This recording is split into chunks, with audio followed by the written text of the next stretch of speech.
Bom dia, meus irmãos.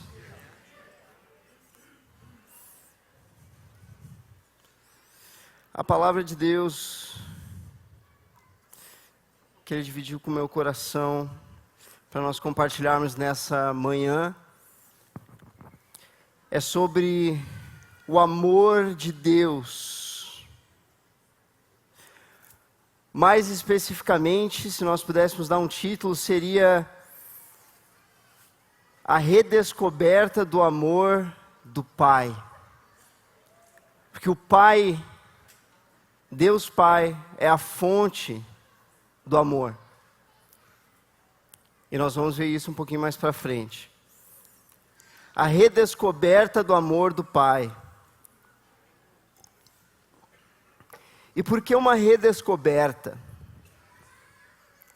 Porque nós vivemos em um tempo onde, por um lado, existe um amor falso sendo ensinado, sendo pregado, que é um amor de Deus que aceita qualquer coisa, que varre os pecados para baixo do tapete, que finge que não vê.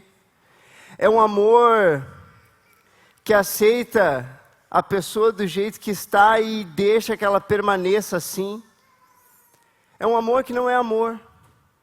É uma graça barata. Como disse Dietrich Bonhoeffer, um teólogo alemão, que criou esse termo, a graça barata.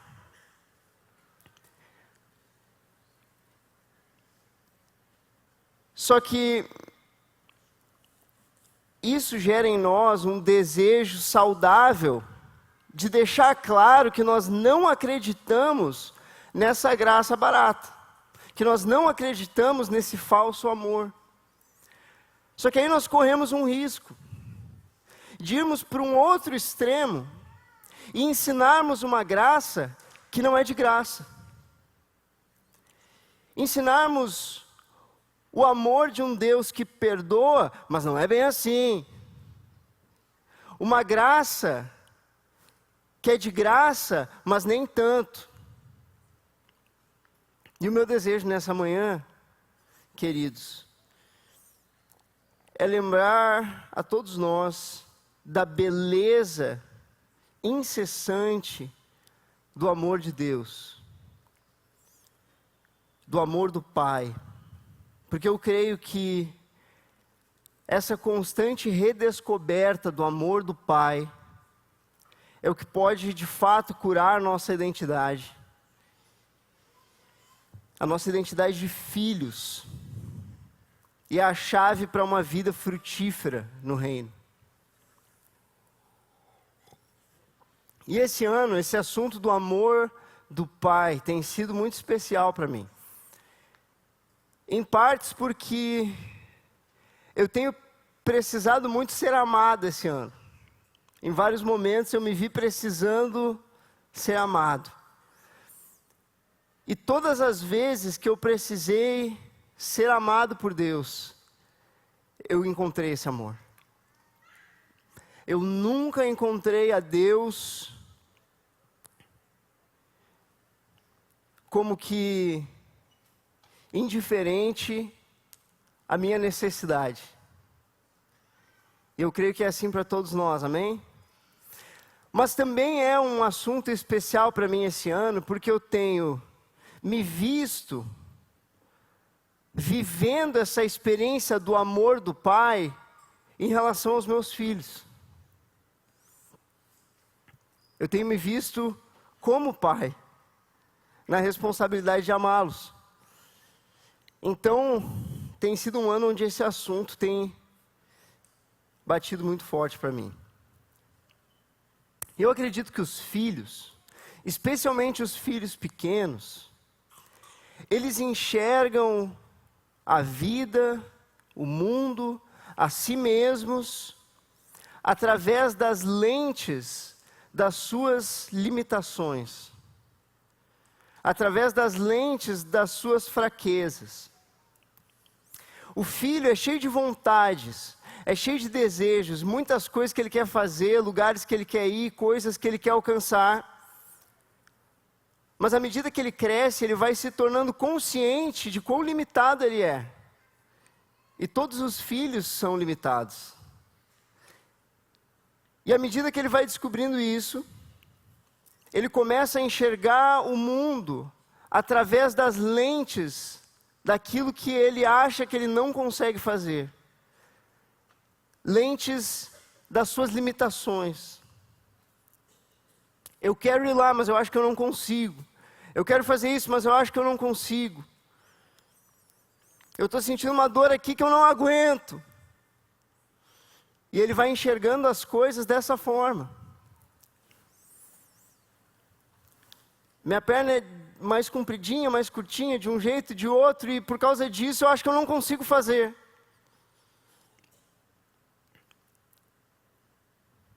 Então as limitações de um filho passam a se tornar a lente através da qual ele enxerga o mundo.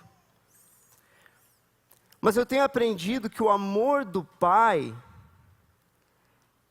é o que limpa as lentes do filho, para que ele possa enxergar a vida como ela é, para que ele possa enxergar as coisas como elas são. O amor do pai é o que faz esse processo de purificação do olhar do filho. Então o filho, ele quer pular de um lugar, e eu tenho um menino e nós estamos na fase dos pulos, e ele quer pular de tudo que é lugar. Mas você já viu uma criança com medo de pular de um lugar? Ela olha para aquela beirada e ela vai assim, ó. Tudo que ela mais quer é dar aquele salto. Mas o que ela está enxergando ali, queridos? O quão limitada ela é. É alto demais, é perigoso demais, é difícil demais, eu sou pequeno demais. E o filho vai medindo ali. E vai enxergando as coisas de acordo com as limitações dele. Essa é a lente que ele tem. Mas aí ele olha para o pai. E ele vê que o pai está presente. O pai me ama. Se eu não conseguisse fazer isso, o meu pai me diria. Se eu não conseguisse dar esse pulo, o meu pai me impediria. Ele entende as minhas limitações. Ele conhece a minha estrutura. E aí o amor do pai vai limpando as lentes do filho. Ele vai passando a entender, eu consigo fazer. Eu consigo enfrentar, eu consigo ir. Porque a forma de enxergar do filho vai sendo purificada pelo amor do pai.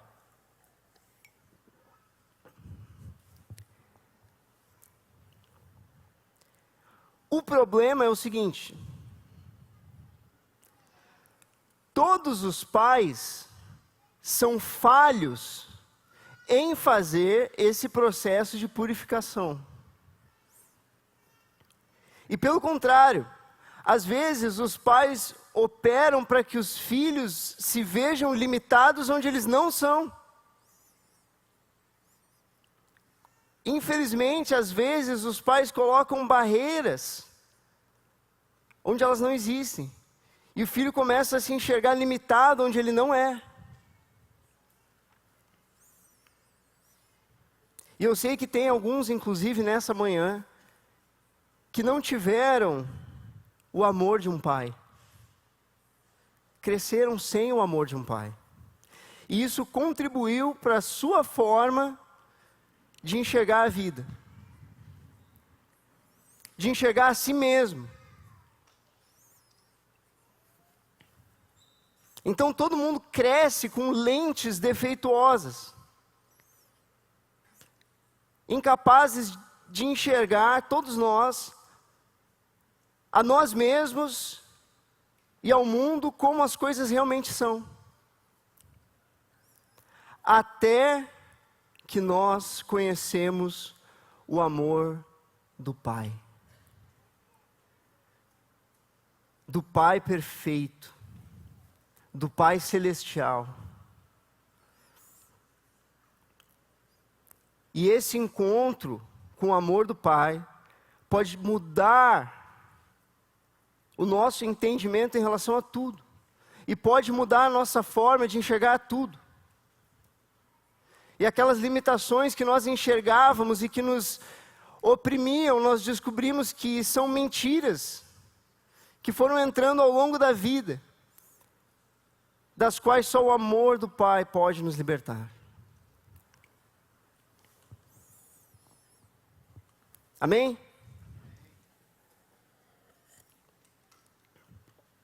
Tá.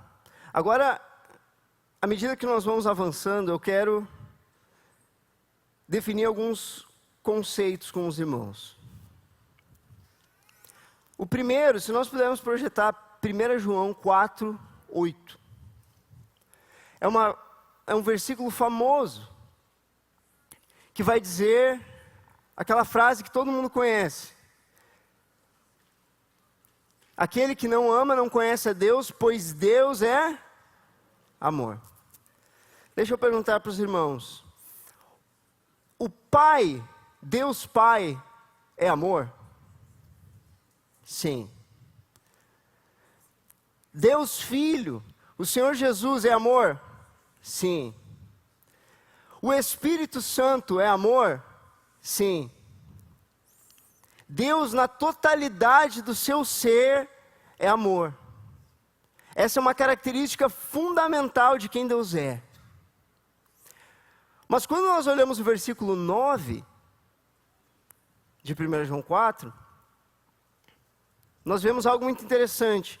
Nisso se manifestou o amor de Deus, em haver Deus enviado o seu Filho unigênito ao mundo.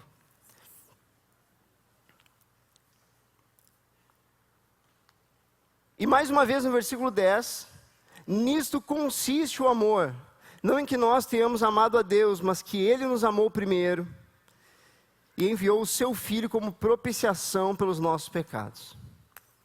Então nós podemos entender o seguinte: Deus Pai é a fonte do amor, é a origem do amor. E o Senhor Jesus, para usar uma palavra que João usou, é a manifestação do amor do Pai. Jesus, ele é a concretização, a manifestação, o ápice do amor do Pai. Por quê? Porque João diz assim: nisto se manifestou o amor de Deus, em que Ele enviou o seu próprio Filho como propiciação pelos nossos pecados. Jesus, Ele é essa manifestação do amor do Pai. Amém? O Pai é a fonte, o Filho é a manifestação.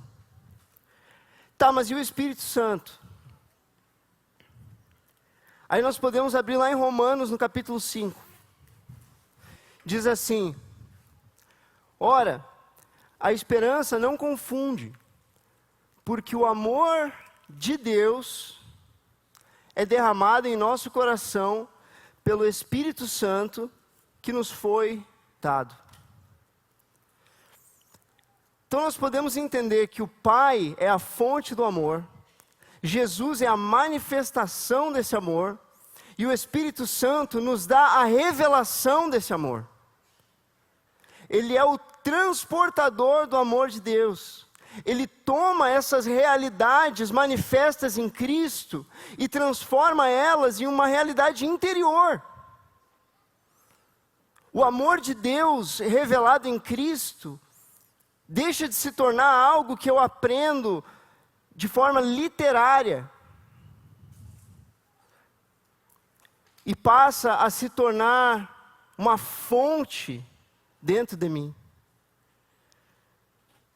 O Espírito Santo derrama o amor no meu coração e passa a se tornar uma experiência pessoal.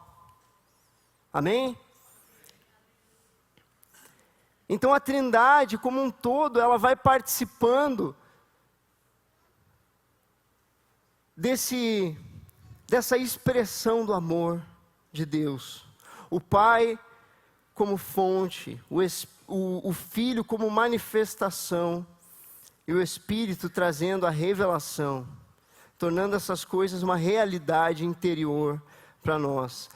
Só vamos botar de novo Romanos 5,5 ali, só para ficar muito claro isso. O amor de Deus é derramado em nosso coração pelo Espírito Santo que nos foi dado. Esse versículo apresenta o amor de Deus realmente como uma fonte, sendo derramada em um coração seco, sedento, necessitado. Quantos de nós aqui, queridos, já passamos por momentos assim na vida, desesperados por amor, por termos encontro com um verdadeiro amor, com um amor que pode realmente nos encher, nos saciar, por um amor que o mundo não pode oferecer. E a palavra nos diz que quando nós encontramos o amor do Pai, revelado em Jesus, o Espírito Santo é quem transporta essa realidade para dentro de nós, e aí nós somos inundados com o amor de Deus.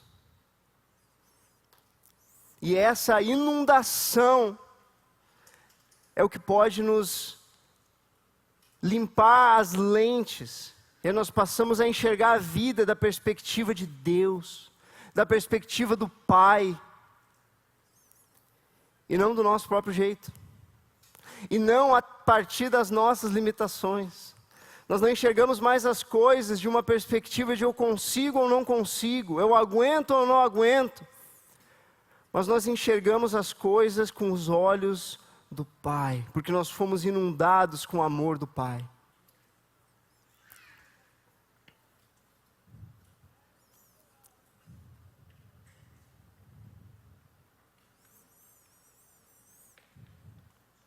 E tem algo importante também sobre esse amor.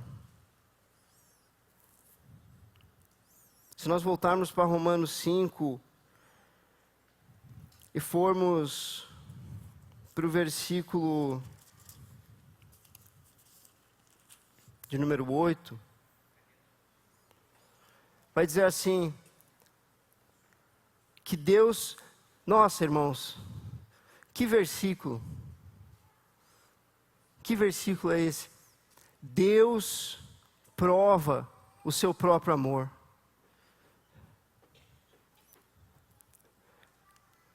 Como é bom receber uma prova de amor.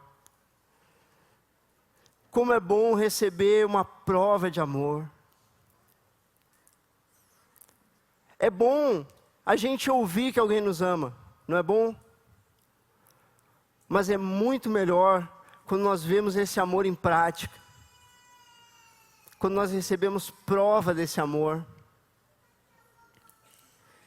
E o texto diz que Deus prova o seu amor por nós, sem precisar, mas Deus não se contenta em ficar sentado apenas no seu trono, olhando a nossa existência humana e nos dando palavras boas, dizendo, eu te amo. Não, Deus, Ele se move em amor. Ele prova o seu amor. E a outra pergunta que eu quero fazer sobre isso é, quando foi, irmãos, que Deus provou o amor dele por ti? De acordo com esse versículo. Alguém fala bem alto. Se entregando, isso é como, mas quando? Quando nós ainda éramos pecadores. Ou seja, quando nós não merecíamos ser amados, quando nós estávamos na nossa pior versão, quando nós ainda não éramos filhos, Deus provou o seu amor por nós. Quando nós ainda não tínhamos nascido de novo, Ele provou o seu próprio amor. Isso é um detalhe tão lindo da vida natural também. Eu não amo os meus filhos pelo que eles fazem. Eles não fazem por merecer o nosso amor. Antes deles nascerem, antes que eles pudessem fazer qualquer coisa, eles foram amados. Quando eles ainda eram apenas sonhos nos nossos corações, o desejo de sermos pais, nós já os amávamos. Quando os pais vão fazer aquele ultrassom para ouvir o coração do filho, e o bebê, tudo que ele faz ali é bater o coração. E ele não faz nem de propósito. Ele nem consegue parar aquilo. Mas os pais, ouvindo aquele coração bater, se derretem. Todos. Por quê? Porque antes do coração do filho começar a bater, o coração dos pais já batia por ele. Ele já era amado. Já era amado pelos pais. E assim Deus é contigo. Antes mesmo do novo nascimento, Deus demonstrou, provou, manifestou o seu amor. E aí quando você se converteu e nasceu de novo e veio do mundo cheio de problemas e dilemas e conflitos e dificuldades, Deus continuou te amando. Como diz lá em Jeremias, com amor eterno. Olha o que Deus diz para Israel através de Jeremias: com amor eterno eu te amei, por isso com benignidade te atraí. O que Deus está dizendo é que o amor que Ele tem vem primeiro. Porque Deus te amou, Ele te chamou. E porque Ele te chamou, e você respondeu, Ele te salvou. E porque Ele te salvou, Ele está te santificando. E Ele faz uma promessa de terminar a obra que Ele começou na tua vida. Mas tudo isso tem origem no fato de que Deus te amou primeiro. Quando nós ainda estávamos nos nossos pecados, foi que Ele nos amou. Então lembrando, o Pai é a fonte do amor, Jesus é a manifestação. E agora, aqui nessa manhã, nós temos a oportunidade de que o Espírito traga a revelação desse amor para nós. Nós sentimos o derramar do amor do Pai mais uma vez, enchendo o nosso coração, transformando as nossas lentes, mudando a nossa forma de enxergar a vida, de enxergar nós mesmos, mudando a nossa visão, tirando a mentalidade de escravos e nos dando uma mentalidade de filhos. Amém? De herdeiros. Então, dito isso, eu quero te convidar para abrir comigo em Efésios, no capítulo 1.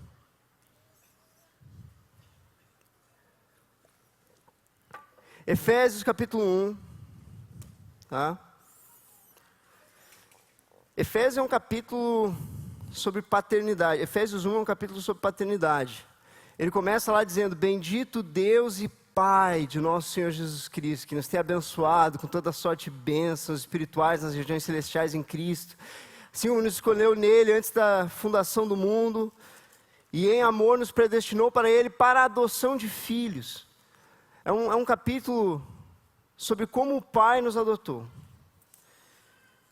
Aí mais para frente nesse capítulo, tá? A partir do versículo 15 que nós vamos ler, esse capítulo de Efésios nos explica esse processo que eu estou falando, de Deus limpando as nossas lentes, a nossa maneira de enxergar. Tá? Então vamos lá, Efésios 1:15. Por isso também eu, tendo ouvido a fé que há entre vós no Senhor Jesus e o amor para com todos os santos, não cesso de dar graças por vós, fazendo menção de vós nas minhas orações, para que o Deus de nosso Senhor Jesus Cristo, ó o Pai aqui, o Pai da glória, vos conceda espírito de sabedoria e de revelação no pleno conhecimento dele. Versículo 18. Iluminados os olhos do vosso coração, para saberdes. E aí vamos continuar depois. Mas reparem nisso.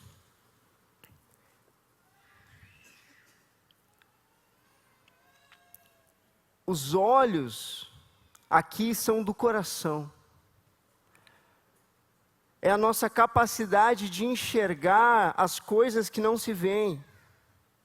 É uma mudança de lente, é uma mudança na nossa forma de enxergar. E o Espírito é quem faz isso. Ele limpa as lentes, ele ilumina os olhos e ele nos permite enxergar algo que naturalmente estaria oculto para nós. Algo que naturalmente estaria fora do nosso alcance, da nossa capacidade de enxergar. E o que é isso? O que é isso que o Espírito Santo revela aos olhos do nosso coração? E aí Paulo vai falar de 3 coisas. Esse vai ser o assunto do resto da nossa palavra aqui. As 3 coisas que o Espírito Santo revela sobre o amor do Pai, quando Ele abre os olhos do nosso coração e nós conseguimos enxergar. A primeira, Ele vai dizer que o Deus vai nos dar espírito de sabedoria e de revelação no pleno conhecimento dEle, iluminados os olhos do coração, para saberdes qual é a esperança do seu chamamento. Primeira coisa, esperança. A segunda, qual é a riqueza da glória da sua herança nos santos? Herança. E a terceira, qual a suprema grandeza do seu poder para com os que cremos, segundo a eficácia da força do seu poder? 3 coisas. O Espírito Santo vem para revelar o amor do Pai, e Ele nos mostra pelo menos essas 3 coisas. Tem outras, mas essas aqui, certamente Ele mostra. A primeira, esperança. Esperança do chamamento. A segunda, a riqueza da glória, da herança de Deus nos santos. O Espírito Santo revela que a sua vida é uma herança para Deus. Que Deus tem em você um tesouro, uma herança, que a sua vida tem valor. E a terceira, a suprema grandeza do seu poder para com os que cremos, para conosco. Então o Espírito Santo também revela que você tem o favor de Deus, o poder de Deus agindo em seu favor. 3 coisas: herança, valor, favor. Vamos falar de herança. Ou melhor, esperança, valor e favor. Vamos falar de esperança. Você tem esperança. Você é filho de Deus. E no meio de um mundo que se desespera, você tem esperança. Paulo diz que é a esperança do chamamento, aqui em Efésios. Ou seja, Deus te chamou. Ele te chamou de filho. E junto com esse chamamento, vem uma esperança, que faz parte desse chamamento.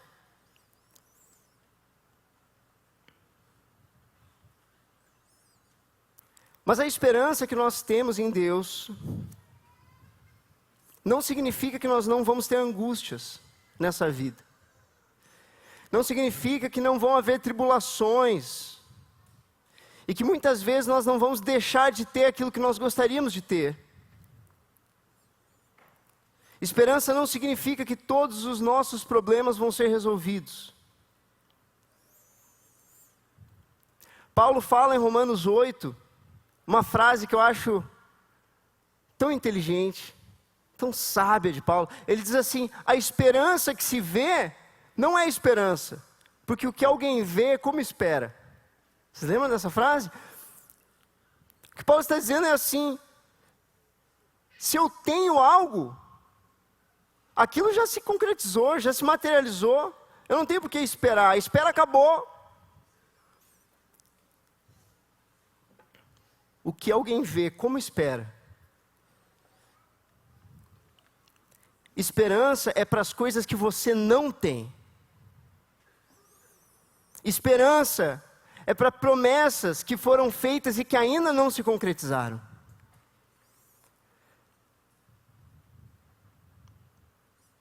Só que a esperança de um filho de Deus é diferente da esperança do mundo. O mundo espera muitas coisas, mas em Hebreus 11 diz que um filho de Deus, ele pode ter certeza da esperança.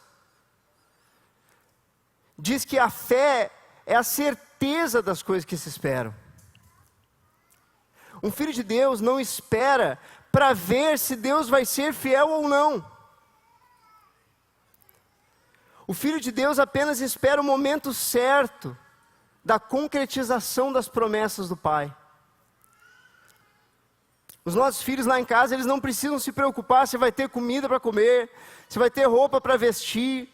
Não precisam se preocupar se eles vão ser amados, se eles vão ser cuidados, se vai ter falta ou não. E nós somos maus pais. Agora imagina Deus Pai. E lá estamos nós nos preocupando com aquilo que os nossos filhos não se preocupam na nossa casa. Jesus perguntou: se vós que sois maus, sabeis dar boas coisas aos vossos filhos, quanto mais o vosso Pai não dará boas coisas. E lá em Lucas ele ainda diz: não dará o próprio Espírito Santo àqueles que pedirem.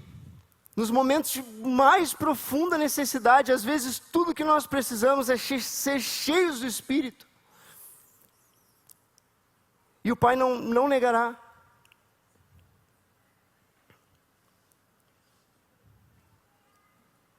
Meus irmãos, Deus cuida de nós.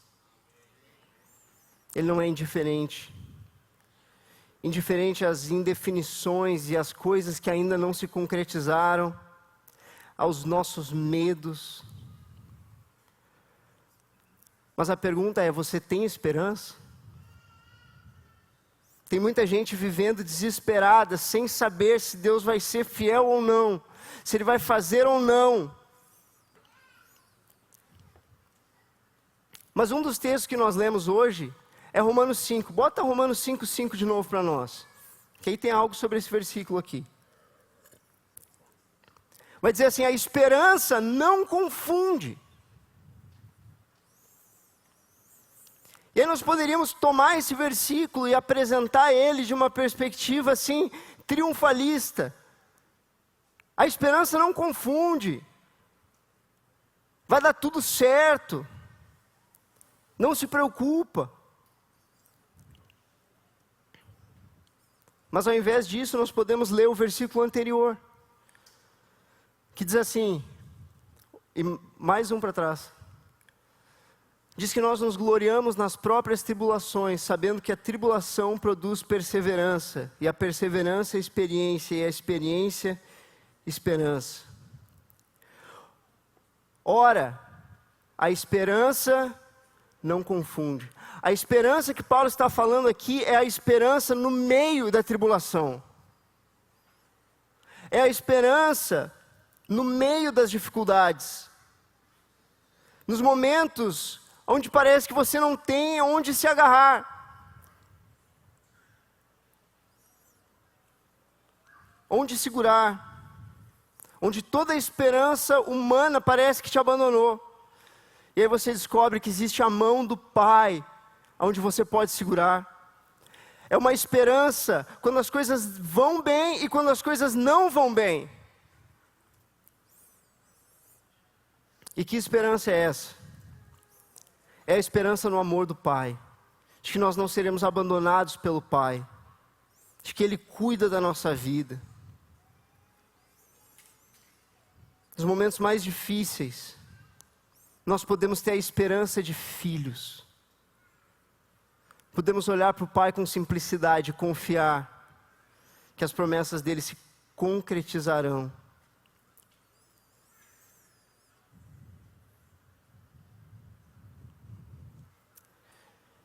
Você tem esperança.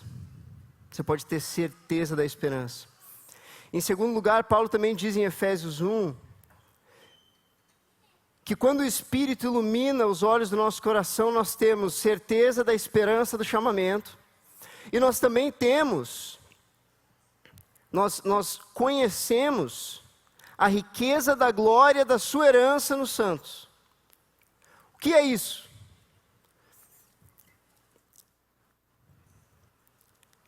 Isso significa que a sua vida é um tesouro para Deus.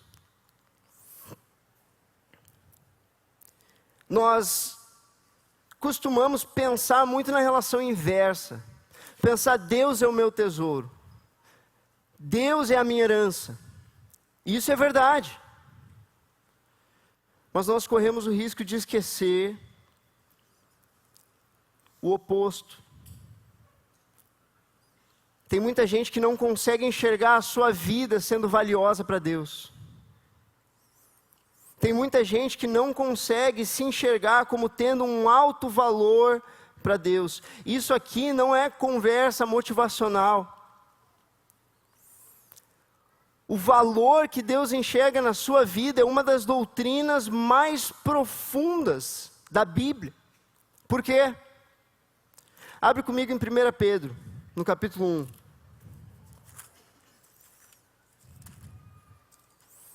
1 de Pedro, no capítulo 1.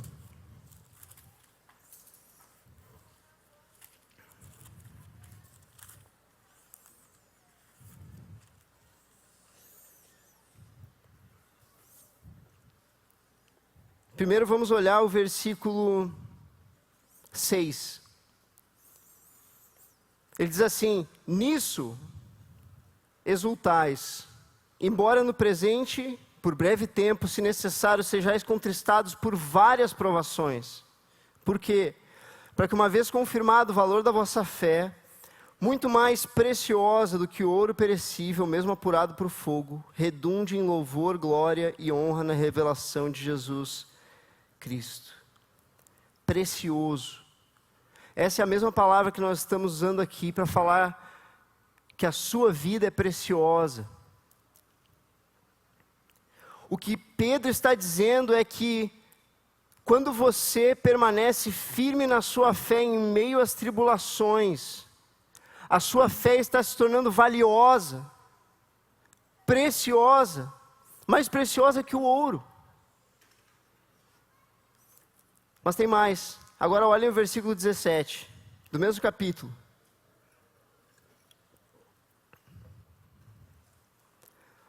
Olhem esse versículo, irmãos. Ora, se invocais como Pai, ó, a paternidade de Deus, aquele que sem acepção de pessoas julga segundo as obras de cada um, portai-vos com temor durante o tempo da vossa peregrinação, sabendo que não foi mediante coisas corruptíveis como prata ou ouro, que fostes resgatados do vosso fútil procedimento que os vossos pais vos legaram, mas pelo precioso sangue, como de cordeiro, sem defeito, sem mácula, o sangue de Cristo. O que define o valor da sua vida é o preço que alguém está disposto a pagar por ela. O que diz que a sua vida tem valor é o preço que alguém está disposto a pagar. E o que a Bíblia nos ensina é que Deus pagou o mais alto preço. é que Deus pagou o valor de tamanho incalculável. Deus declarou que a sua vida é valiosa para Ele. E é por isso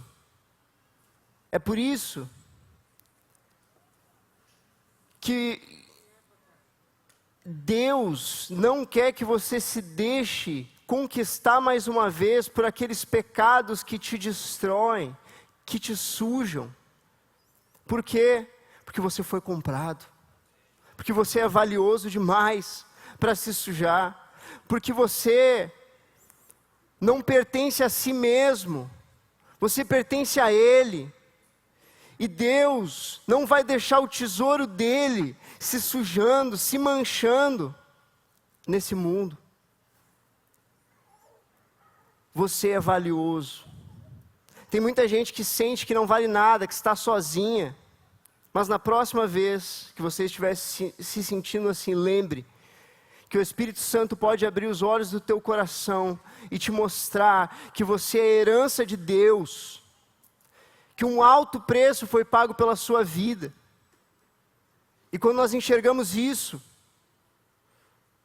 os nossos sentimentos precisam ser levados cativos a essa revelação. Deus me amou. Deus pagou o preço pela minha vida. Para me conquistar. Esse é o tamanho do amor de Deus.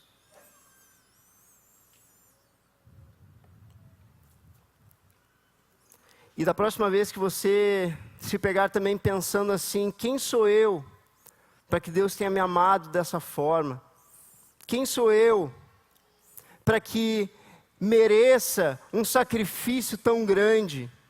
A minha sugestão é que você pare de dar ouvidos aos seus sentimentos, aquilo que você sente, aquilo que você pensa sobre si mesmo, e você comece a dar ouvidos ao amor do Pai. Porque Ele não pagou esse preço por merecimento seu, mas porque Ele te amou. Porque Ele te encontrou em um lugar, o oposto do merecimento, e decidiu te amar mesmo assim. Decidiu dizer que a sua vida é preciosa, que a sua vida vale o resgate. Ao invés de desistir da raça humana, Deus decidiu ser paciente, ser amoroso. E o texto diz lá em Isaías, que Jesus um dia veria o fruto do precioso trabalho da sua alma, e ficaria satisfeito. Ele veria a sua própria glória multiplicada, através de pessoas como eu e você, sabendo de onde nós fomos tirados. E ele entenderia que valeu a pena. Então Deus não te amou tanto assim, e não pagou um preço tão alto assim, porque você era grande coisa, mas porque Ele enxergou que a obra completa na sua vida valeria a pena. Que Cristo expresso através da sua vida valeria a pena. E aí, Ele te amou. E Ele pagou o preço. Então você é precioso sim. Você é valioso sim. Porque Deus decidiu que você é valioso. No seu amor. E a última coisa que nós temos para compartilhar aqui é o favor.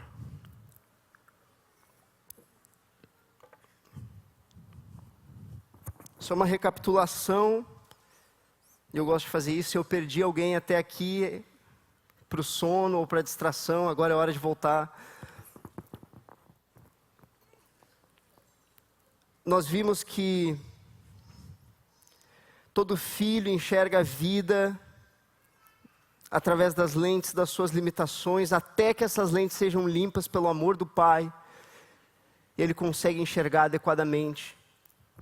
E nós vimos que Deus é amor, e o Pai é a origem desse amor, e o Filho é a manifestação desse amor, e o Espírito traz a revelação desse amor.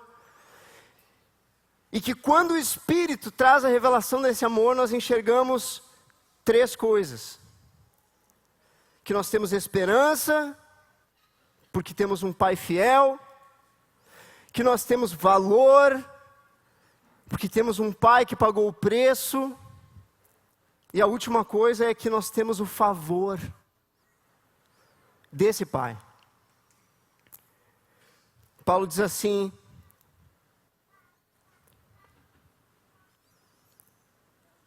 sabedes qual é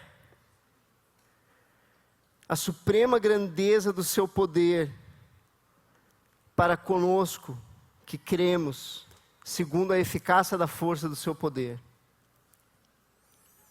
Que frase, irmãos, difícil até de entender. O que ele está falando? Tantas palavras, tantos superlativos. Algumas coisas sobre as palavras que estão ali, se nós pudermos deixar isso. Vai falar assim: suprema grandeza. Supremacia é algo incomparável. É um poder incomparável. Nós achamos que conhecemos poder. Nós olhamos para esse mundo e nós vemos grandes máquinas, nós vemos grandes políticos, grandes influências, nós achamos que conhecemos poder. Até conhecermos o poder de Deus. Supremo, incomparável. A segunda palavra que tem ali, grandeza. Ela é uma medida de tamanho. Grandeza, é algo grande. Ou seja, é incalculável. É incalculável. O poder de Deus nunca é pequeno, é sempre grandioso. E essa palavra grandeza aqui é uma palavra difícil no grego, porque ela só foi usada uma vez no Novo Testamento, aqui nesse versículo. E ela fala realmente de algo que não calcula. É grande demais. Tá? Então, eu quero dizer para você que o poder de Deus não cabe na sua matemática. Não cabe na sua lógica. Não calcula o poder de Deus. Tá? É supremo, incalculável. Aí o próximo versículo vai dizer assim. Não, antes. Mais um. Riqueza da glória de Deus. Próximo. Ah, estão os dois no mesmo ali, coisa linda. Vai falar da eficácia da força. Eficácia é algo ou alguém que faz tudo aquilo que promete. Um remédio eficaz é um remédio que cura. Eficácia é fazer tudo aquilo que prometeu. E o poder de Deus é assim. É o remédio para as nossas dúvidas. Quando Paulo diz lá em Filipenses 1:6, que aquele que começou a boa obra em vós é fiel para completá-la até o último dia. Ou quando Paulo fala para Timóteo, lá em 2 Timóteo, no capítulo 1, eu sei em quem tenho crido, estou certo de que é poderoso para guardar o meu depósito até o último dia. É uma certeza inquestionável no poder de Deus, porque Ele é eficaz. Faz tudo que promete. Ah, não! Queridos, quantos de nós aqui já não tivemos esse diálogo interno, assim, eu não consigo. Eu não consigo, essa área aqui é muito difícil, não resolve, não dá jeito, eu não consigo. Parece que a coisa não vai andar. O Senhor pode usar outra pessoa, comigo não.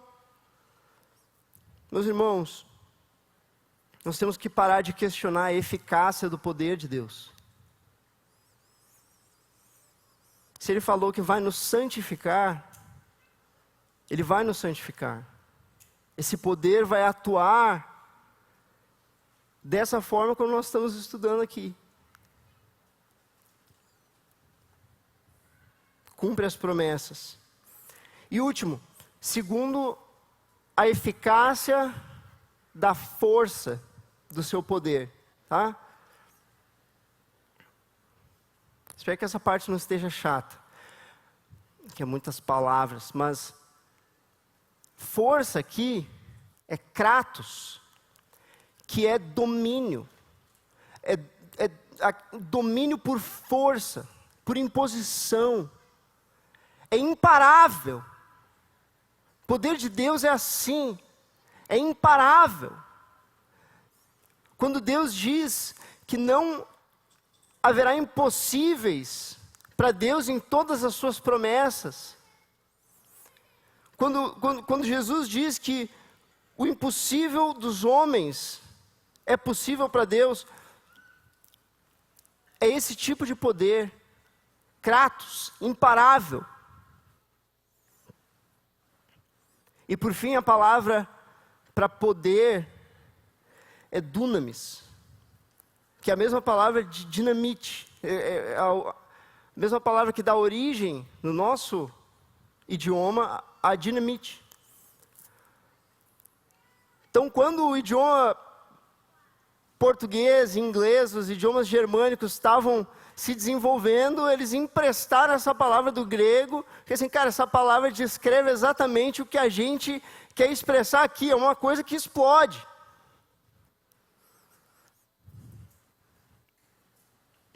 Explode, explosivo. Então, se nós lermos esse versículo de novo, nós vamos ver assim, ó, que quando o Espírito ilumina o nosso coração, para nós conhecermos o amor do Pai,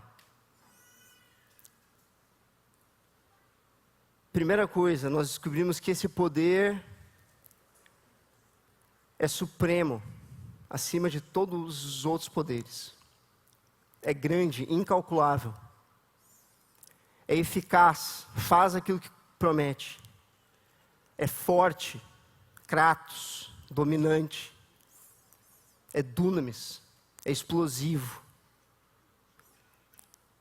E aí nós olhamos para esse versículo e nós descobrimos que esse poder, ele é revelado a nosso favor. E queridos, aí às vezes nós nos sentimos indefesos em relação aos problemas da vida. Nós nos sentimos encurralados. Nós nos sentimos desanimados. É porque nós estamos precisando ser lembrados que existe um poder acima de todos os outros poderes. Existe um trono acima de todos os tronos, que é por nós. E se Deus é por nós, quem será contra nós? Mas a última coisa, então, que eu quero dizer sobre esse poder é o seguinte: que nenhum de nós se engane pensando que porque existe um poder tão grandioso como esse, a vida vai ser só maravilhas. Por quê? Porque alguém pode estar pensando assim: aonde estava esse poder quando eu passei pelo que eu passei? Aonde estava esse poder quando fizeram o que fizeram comigo? Aonde estava esse poder quando me oprimiram? Quando me maltrataram? Onde estava esse poder? Nós temos milagres lá em casa que nós gostaríamos de ver e que nós ainda não vimos. Acho que todos nós. E eu quero dizer para os irmãos algo muito decepcionante. Eu não tenho uma resposta que possa sanar dúvidas difíceis como essa. Aonde estava o poder de Deus quando fizeram o que fizeram comigo? Mas uma coisa eu sei, porque eu já tive muitas conversas com Deus, quietinho, sentado em casa, passando por momentos difíceis e falando com meu pai. E uma coisa eu sei.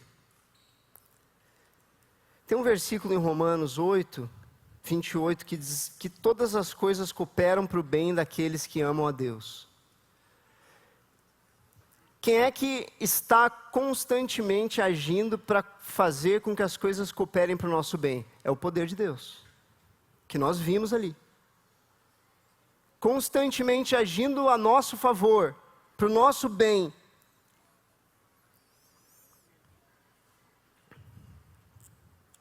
Aí,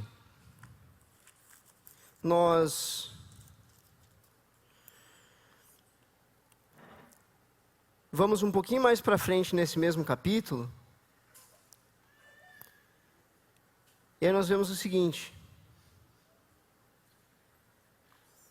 Versículo 36. Por amor de ti, somos entregues à morte o dia todo. Fomos considerados como ovelhas para o matadouro. Paulo está falando que Deus faz constantemente todas as coisas cooperarem para o nosso bem. Ele está mencionando, pode deixar o versículo ali, ele está mencionando um poder imparável. E aí, ele usa uma imagem que não tem poder nenhum.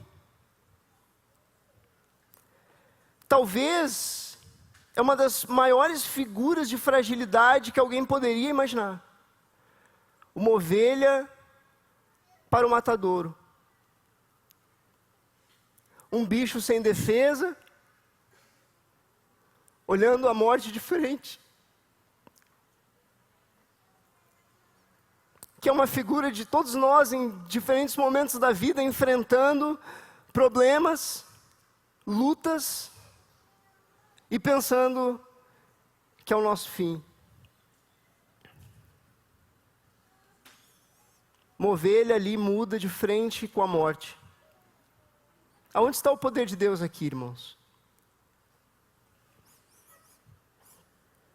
Eu creio que o poder de Deus está no versículo seguinte, quando diz que em todas essas coisas, porém, somos mais que vencedores.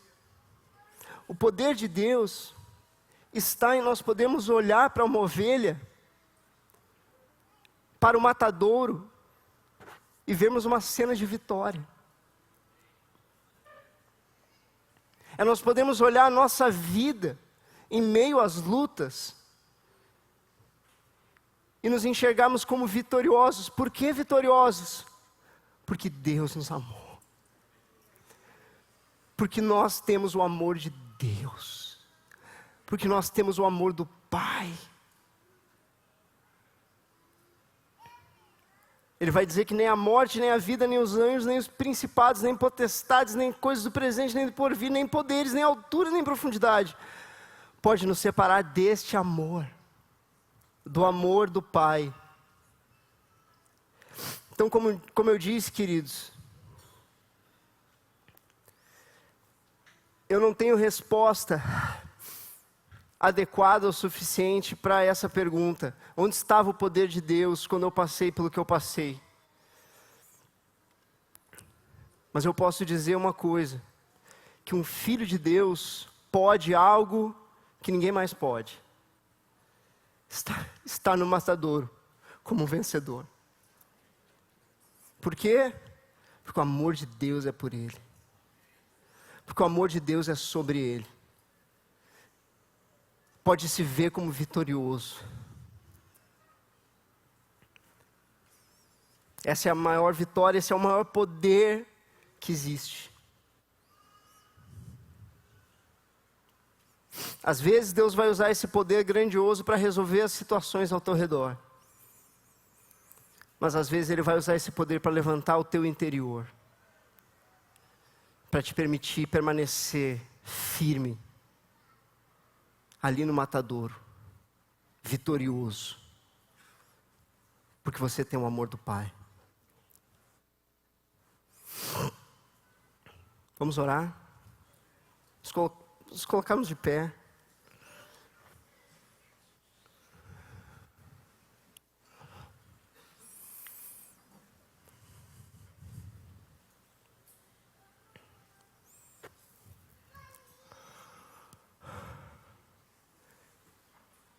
Senhor, como é bom saber, Senhor, que nesse domingo de manhã nós estamos aqui, debaixo do Teu amor. Tantas histórias diferentes que, se nós passássemos os microfones aqui, Senhor, não teríamos tempo para ouvir o que trouxe cada um até aqui. Mas mesmo que todos, Senhor, tenham caminhos diferentes até aqui, Senhor, todos aqueles que são Teus filhos têm algo em comum. Nós somos vitoriosos, porque nós fomos amados pelo Pai. E nós temos essa certeza. E esse amor limpa nessa manhã a nossa visão, limpa as nossas lentes e nos permite enxergar as coisas como elas são. Nos permite enxergar nós mesmos como somos, amados pelo Pai. Nessa manhã, Senhor, nós temos esperança. Se há alguém aqui que se sente desesperado, que se sente em uma situação sem solução, o Senhor manda o Espírito nessa manhã para lembrar: você tem esperança, você não está desesperado.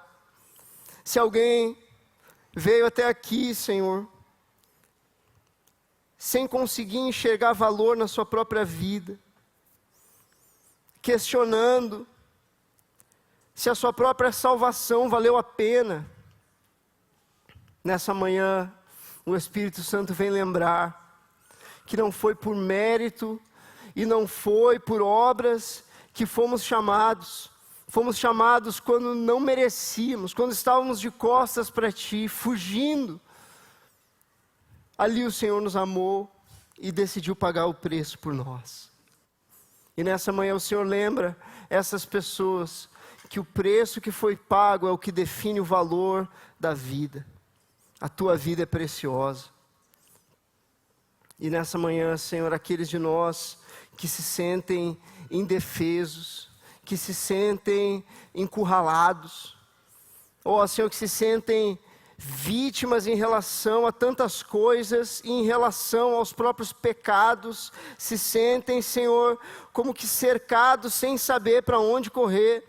O Senhor lembra que o Teu poder se manifesta ainda hoje, fazendo com que, Senhor, todas as coisas cooperem para o nosso bem. O Teu poder se revela, Senhor, ao nosso redor e no nosso interior. E o Teu poder pode nos levantar de onde estamos, pode nos tirar, Senhor, da cova, pode nos tirar de uma situação vulnerável, Senhor, e nos lembrar que em Ti nós somos imparáveis, que em Ti, Senhor, nós temos, Senhor, uma convicção, a autoridade de filhos nos foi dada, e nós podemos permanecer em pé, mesmo que no matadouro, Senhor, com certeza de que somos vencedores, porque fomos amados por Ti. Eu quero lembrar, Senhor, nessa manhã, como é bom ser amado por Ti. Como é bom ser alvo do amor do Pai. Obrigado, Paizinho.